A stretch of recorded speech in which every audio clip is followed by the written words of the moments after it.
Assalomu alaykum hurmatli akalar ukalar. Mana bizani Akmal tog'u Surxondaryodan yetib keldilar. Bizani konkursimizning g'oliblari, tabriklaymiz aka. Ishtirokingiz uchun rahmat. Juda katta mehnat qildilar akamiz.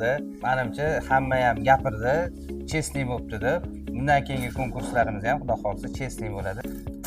Zo'mtigimiz, krujka, kepka, qopga,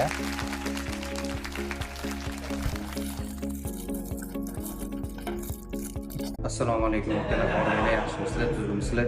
Xo'sh, biz konkursimizni sovg'a salomlarni berishda davom etyapmiz. Hozir 1-2 o'rindagi akalarimiz olib ketishdi. Hozir 5-o'rinni olgan Nuriy akamlar lakasi tashlavordilar.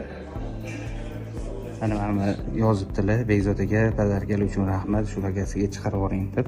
Hozir bitta telefon qilamiz o'zlariga.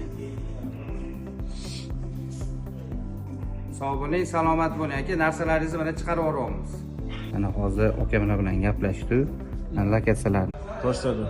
Assalomu alaykum hurmatli akalar ukalar. Mana bizning jazz konkursimizning 4-o'rinni olgan Farruh akamlarni jiyanlari kelibdilar. O'shalarga mana ularning sovg'a salomlarini topshiramiz.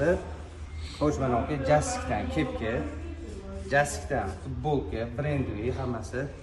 Mana jazz brendli daftarlarimiz, jazz brendli mana ruchkalarimiz va mana bunaqa termizimiz. Rahmat. Sog' bo'ling, salomat bo'ling. Akamlarga rahmat deb qo'yasiz, yetkazib qo'yasiz. Akalar ukalar. Assalomu alaykum hurmatli akalar ukalar.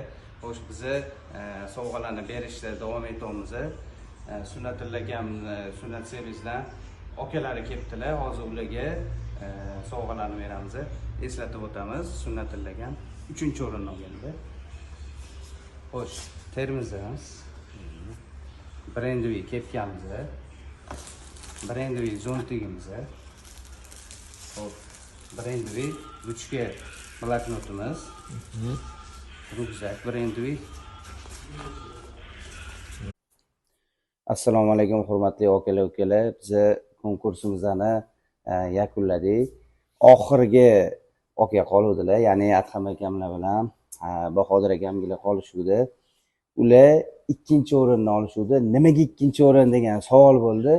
Videoligisini shunchaki kachchasi past bo'lgani uchun, lekin videoni kuchi, unga bergan ma'lumotligisi juda ham odamlarga foydali bo'lgani uchun 2-o'rinda bizda 2ta o'rin bo'lib qoldi. Birinchisi Omon akamlar bo'lgan bo'lsa, ikkinchisi Adham akam bilan Bahodir akamlarga bo'ldi.